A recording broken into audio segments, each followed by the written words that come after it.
नमस्कार दोस्तों बांग्लादेश में जो यूनुस गवर्नमेंट है वो भारत को धमकी देने की कोशिश कर रही है कि शेख हसीना को हमें वापस दे दो। ये आप देख सकते हैं खबर।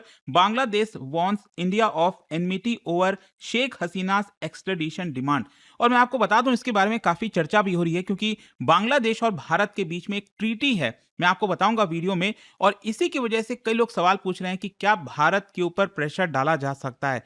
लेकिन सवाल ये खड़ा होता है कि क्या भारत डिनाई कर सकता है लीगली, क्योंकि अगर आप ट्रीटी बाउंड हो तो ऑब्वियस सी बात है यहां पर आपके ऊपर जिम्मेदारी बढ़ जाएगी। लेकिन उसमें बहुत सारे एक्सेप्शंस हैं, बहुत सारी चीजें हैं, तो वो मैं आपको डिटेल से बताऊंगा इस वीडियो के अंदर कि किस तरह से भारत डिनाई कर सकता है, इसमें क्या प्रोसेस चलते हैं, सब कुछ जानने को मिलेगा। चलिए आगे बढ़ते हैं। लेकिन उससे पहले आप सबको बता दूं, आज से हमारा जो नया क्रैश कोर्स है यूपीएससी 2026 प्रीलिम्स के लिए, सक्सेस इन प्रीलिम्स प्रोग्राम, जिसके अंदर आप देख सकते हैं live classes, previous year question, C SAT, current affair, test, ये सब कुछ आपको मिलेगा। बस आपको यूज करना है ये कोड अंकित लाइव मैक्सिमम डिस्काउंट के लिए, और लिंक कमेंट सेक्शन में दिया हुआ है। ये फोन नंबर है, अगर आपको कोई डाउट है, प्रॉब्लम है, इस पे कॉल करिए, मेरी टीम आपको अच्छे से गाइड कर देगी।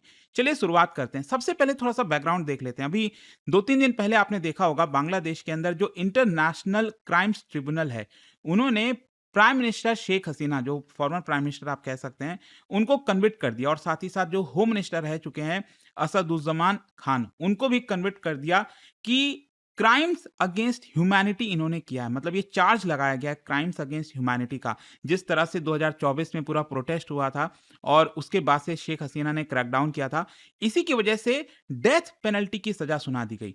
तो बांग्लादेश ने ये अब आरोप लगाया है कि शेख हसीना इस समय भारत के अंदर हैं, और इसलिए under 2013 India Bangladesh extradition treaty यहां पर भारत को हैंडओवर करना होगा। क्योंकि बांग्लादेश के अंदर जो कोर्ट है, ट्रिब्यूनल है, उन्होंने सजा सुना दी है, तो भारत बाउंड है कि वो इस ट्रीटी के मुताबिक शेख हसीना को बांग्लादेश सौंप दे।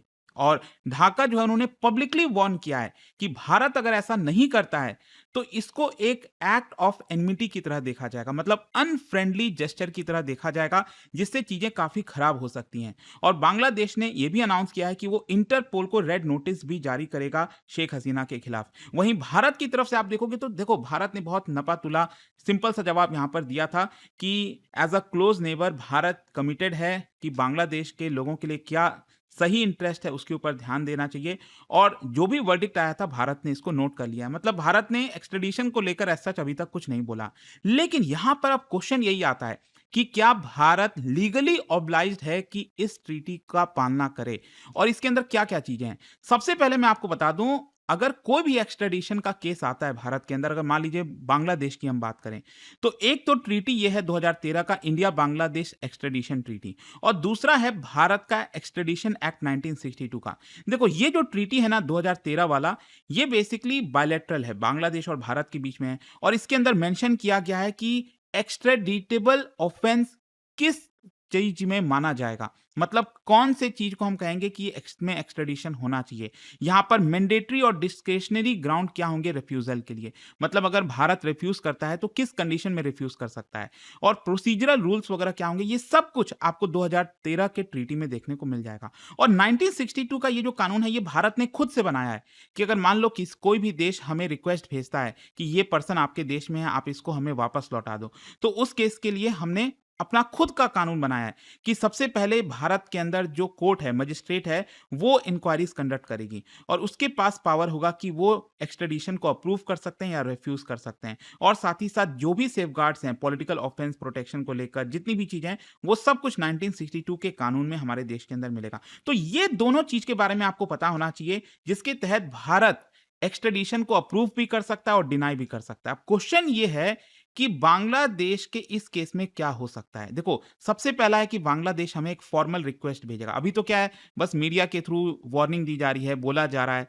ठीक है। अब यूनुस गवर्नमेंट आप सब जानती हैं किस तरह से चल रही है इस समय, तो बस वो मीडिया के थ्रू चीजों को बोल रहे हैं। लेकिन पहले बांग्लादेश को एक फॉर्मल रिक्वेस्ट भेजना होगा भारत की मिनिस्ट्री ऑफ एक्सटर्नल अफेयर्स को। और अर्जेंट केसेस में यहाँ पर ट्रीटी में यह भी लिखा गया है कि अगर अरेस्ट करने को बोला जाए तो प्रोविजनल अरेस्ट भी किया जा सकता है, मतलब भारत जो है शेख हसीना को कुछ समय के लिए अरेस्ट भी कर सकता है। अब देखिए उसके बाद क्या होगा। मान लीजिए बांग्लादेश ने भारत को रिक्वेस्ट भेजी, उसके बाद एक मजिस्ट्रेट इंक्वायरी होगी। एक्सट्रेडिशन एक्ट के अंदर मैंने जैसा आपको बताया, एक मजिस्ट्रेट जो है वो अपॉइंट किए जाएंगे, वो कंडक्ट करेंगे कि क्या एक्चुअल में यहाँ पर शेख हसीना को भेजना चाहिए, नहीं भेजना चाहिए। तो यहाँ पर एक और चीज़ है, जो हसीना है अक्यूज़्ड हैं, उनको प्रेज़ेंट रहना पड़ेगा। मतलब वो अपनी बात रखेंगी भारत के अंदर मजिस्ट्रेट के सामने कि उनको क्यों नहीं भेजना चाहिए। और मजिस्ट्रेट फिर डिसाइड कर सकते हैं कि क्या एक्स्ट्रेडिशन अलाउ होगा, या फिर मजिस्ट्रेट ये भी कह सकते हैं कि नहीं, एक्स्ट्रेडिशन अलाउड नहीं है, शेख हसीना को छोड़ देना चाहिए। ये भारत के अंदर प्रोसेस चलेगा। फिर सेंट्रल गवर्नमेंट के पास भी डिसीजन होगा। अगर मान लो इन केस अगर मजिस्ट्रेट बोल भी देते हैं कि एक्स्ट्रेडिशन करना चाहिए, मतलब शेख हसीना को बांग्लादेश भेज देना चाहिए, तो उस केस में भी यहां पर सेंट्रल गवर्नमेंट के पास फाइनल पावर होगी। जी हाँ, सेंट्रल गवर्नमेंट फाइनली डिसाइड कर सकती है ऑन ऑन वेरियस कंडीशंस। देख सकती है ना कि पॉलिटिकल माहौल कितना है, क्या ये पब्लिक इंटरेस्ट में है कि नहीं। तो क्योंकि फॉरेन, अब देखो मान लो जो एक्सटर्नल अफेयर्स वाली चीजें हैं, जो फॉरेन पॉलिसी है, अल्टीमेटली केंद्र सरकार ही उसको डिसाइड करेगी। ऐसा तो है नहीं कि कोर्ट यहाँ पर जो बोल दी वही हो जाएगा, क्योंकि ये बाहर का मामला है। हमारे देश के अंदर का होता है, हाँ, कोर्ट जो है फाइनल चीजें हो, लेकिन क्योंकि ये भारत के इंटरेस्ट का मामला है, बाहर की चीजों का मामला है, तो कई बार आपको ऐसे डिसीजन लेने पड़ते हैं कि भले ही वो हो सकता है सही ना हो, लेकिन हमें अपने इंटरेस्ट के लिए वो लेना पड़ता है। तो सेंट्रल गवर्नमेंट के पास फाइनल डिसीजन होगा कि उसको भेजना है कि नहीं भेजना है। और फिर हो सकता है इसको जुडिशियल रिव्यू भी किया जाए। जो शेख हसीना है वो राइट टू चैलेंज भी होगा कि अगर मान लो मजिस्ट्रेट ने बोल दिया कि एक्स्ट्रेडिशन करना है, तो वो हाई कोर्ट जा सकती हैं, फिर सुप्रीम कोर्ट जा सकती हैं। तो इस तरह से चीजें चलती जाएंगी। खैर, अब क्वेश्चन ये है कि कौन से ग्राउंड्स पर भारत मना कर सकता है, रिफ्यूज कर सकता है कि हम शेख हसीना को नहीं देंगे। सबसे पहला और जो सबसे इंपॉर्टेंट वो है पॉलिटिकल ऑफेंस का एक्सेप्शन। क्या है कि भारत बांग्लादेश के बीच में जो ट्रीटी है 2013 का, उसमें आर्टिकल 6 है, जिसमें साफ साफ लिखा गया है that India can refuse extradition if the alleged offence is of political character. आप सब जानते हैं कि शेख हसीना प्राइम मिनिस्टर रह चुकी हैं, एक पॉलिटिकल कैरेक्टर वाला पूरा मामला आ जाता है इसके अंदर। तो इस बेसिस पर आर्टिकल 6 भारत यूज कर सकता है और कह सकता है कि हम शेख हसीना को वापस नहीं भेजेंगे। ऑल्दो इसके अंदर यह भी लिखा गया है कि कुछ जो क्राइम्स हैं, जैसे कि किसी पॉलिटिशियन ने मर्डर भी कर दिया, एक्सप्लोसिव का इस्तेमाल किया, टेररिज्म का इस्तेमाल किया, तो उस केस में भारत को भेजना ही पड़ेगा। लेकिन अगेन यहां पर भारत कह सकता है कि नहीं, एक प्रकार से आप पॉलिटिकल चीजें कर रहे हो अपने देश के अंदर, जिसकी वजह से आर्टिकल 6 लागू होता है और हम शेख हसीना को नहीं भेजेंगे। दूसरा, लैक ऑफ ड्यूअल क्रिमिनलिटी। क्या है कि एक्सट्रेडिशन ट्रीटी में यह भी लिखा गया भारत बांग्लादेश में कि जो पनिशमेंट अगर मान लो बांग्लादेश की सरकार दे रही है, बांग्लादेश की कोर्ट दे रही है, क्या वही पनिशमेंट भारत के अंदर है कि नहीं है। क्योंकि अगर आप देखोगे तो शेख हसीना के ऊपर चार्ज क्या लगा है, क्राइम्स अगेंस्ट ह्यूमैनिटी का। अब भारत के अगर आप क्रिमिनल लॉज में देखोगे तो कहीं पर भी ये मेंशन नहीं है क्राइम अगेंस्ट ह्यूमैनिटी को लेकर। तो इसलिए भारत डिनाई कर सकता है कि आपके देश में आपने कुछ भी कर दिया क्राइम अगेंस्ट ह्यूमैनिटी, लेकिन हमारे यहाँ पर ऐसा नहीं है, तो हम डिनाई कर सकते हैं, हम शेख हसीना को नहीं भेजेंगे। तीसरा है अनफेयर ट्रायल। देखो, भारत सरकार कह सकती है कि आपने ट्रायल सही से नहीं किया, जो कि साफ दिख रहा है। मोहम्मद यूनुस आते हैं और सिर्फ एक ही एम होता है कि शेख हसीना को सूली पर चढ़ा दो। तो यहाँ पर जिस तरह से पूरा ट्रायल चला, and just imagine, Sheikh Hasina मौजूद नहीं है वहां पर, अपने आप को डिफेंड नहीं कर सकती, और बस फैसला सुना दिया गया कि शेख हसीना ने ये चीजें की हैं और उनको मौत की सजा होगी। तो एक प्रकार से जो पनिशमेंट है उसको इनह्यूमन जो है वो कहा जा सकता है भारत के द्वारा। And this is actually backed by article 8, जो ट्रीटी है उसके अंदर आर्टिकल 8 है, उसमें साफ साफ लिखा गया है कि अगर गलत तरीके से ट्रायल हुआ है तो भारत यहाँ पर डिमांड कर सकता है, ये भी कह सकता है कि देखो, अगर हम शेख हसीना को भेज भी रहे हैं आपके पास, तो आप उनको डेथ पेनल्टी नहीं दोगे, यहाँ पर आप गारंटी करोगे कि फेयर ट्रायल होगा उनके साथ। लेकिन अगेन भारत भेजेगा नहीं, ये बात साफ है। लेकिन यहाँ पर एक और चीज है कि प्रैक्टिकल कंसिडरेशन क्या है। शेख हसीना के केस में अगर हम देखें, डिप्लोमेटिक सेंसिटिविटी आ जाती है। क्या है कि वो प्राइम मिनिस्टर रह चुकी हैं बांग्लादेश की, और भारत का अगर आप रिलेशन देखोगे ना शेख हसीना के साथ, काफी अच्छा रहा है, काफी बेटर रहा है। इनफैक्ट जो एक्सट्रीमिस्ट फोर्सेस थी बांग्लादेश के अंदर, उसको काफी हद तक रोकने में कामयाब रही, जिससे की वजह से लॉ एंड ऑर्डर, जो बॉर्डर पर टेंशन बनी रहती थी, वो काफी हद तक कम हुआ था शेख हसीना के समय में। यहाँ पर सवाल ये भी उठता है फेयरनेस को लेकर, जिस तरह से ट्रायल चला, जैसे मैंने आपको बताया, तो भारत की अथॉरिटीज स्क्रूटनाइज कर सकती हैं कि कितना ट्रिब्यूनल इंडिपेंडेंट है, प्रोसिक्यूशन जो है क्या वो पॉलिटिकली मोटिवेटेड था कि नहीं। फिर डेथ पेनल्टी का भी कंसर्न है। जनरली क्या होता है कि अगर किसी देश में डेथ पेनल्टी दी जा रही है तो भारत अवॉइड करता है एक्सट्रेडिशन करने से, और साथ ही साथ डोमेस्टिक सिक्योरिटी और पॉलिटिकल कंसिडरेशन भी है। जैसा मैंने आपको बताया, बांग्लादेशी डायस्पोरा है, भारत के अंदर भी है, बॉर्डर स्टेबिलिटी का मामला है। तो अल्टीमेटली डेफिनेटली भारत सरकार हर एक पहलू को देखकर डिसीजन लेगी। तो बॉटम लाइन यहाँ पर यही निकलता है कि लीगली अगर हम बात करें तो भारत के पास एब्सोल्युटली पावर है कि हम बांग्लादेश के इस रिक्वेस्ट को डिनाई कर सकते हैं इन सारे कंडीशंस को लेकर। और प्रैक्टिकली अगर हम बात करें जिस तरह का पॉलिटिकल टर्मोइल चल रहा है बांग्लादेश के अंदर, तो कहीं ना कहीं यहाँ पर एक नया ट्रिब्यूनल, उसकी लेजिटिमेसी का सवाल खड़ा होता है। शेख हसीना का जो स्टेटस है as a former prime minister, तो आप एक प्रकार से कह सकते हैं कि इंडिया इज वेरी अनलाइकली कि हम शेख हसीना को बांग्लादेश वापस भेजेंगे।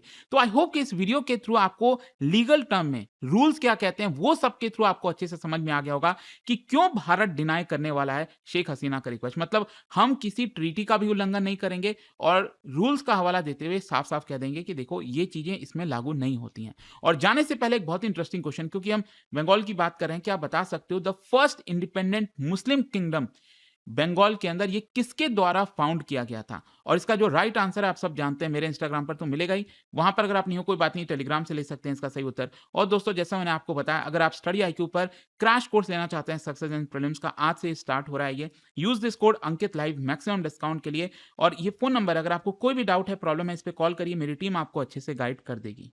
दोस्तों UPSC 2027 foundation batch officially start हो चुका है उन एस्पिरेंट्स के लिए जो 2027 अटेम्प्ट को टारगेट कर रहे हैं। यह बैच आपको जीरो से लेकर एडवांस लेवल तक प्रीलिम्स, मेंस और इंटरव्यू हर स्टेज पर कंप्लीट क्लैरिटी देता है। इस बैच में आपको मिलता है टॉप फैकल्टीज का full guidance, 1-on-1 personal mentorship, complete test series और साथ ही प्रीलिम्स क्लियर करने पर full fee refund. Monthly toppers को मिलता है 11,000 रुपीज का कैश रिवॉर्ड। अब बात करते हैं प्राइस की। UPSC 2027 long term foundation batch सिर्फ 18,999 से अवेलेबल है। सीट्स लिमिटेड हैं, तो स्टडी आईक्यू ऐप खोलो, सर्च करो यूपीएससी 2027 बैच और कोड यूज करो अंकित लाइव, ANKITLIVE। और अगर अभी भी आपको कोई डाउट हो तो इस नंबर पर कॉल करिए 0924 00232993। स्टडी आईक्यू IAS, आपका सिलेक्शन हमारा मिशन।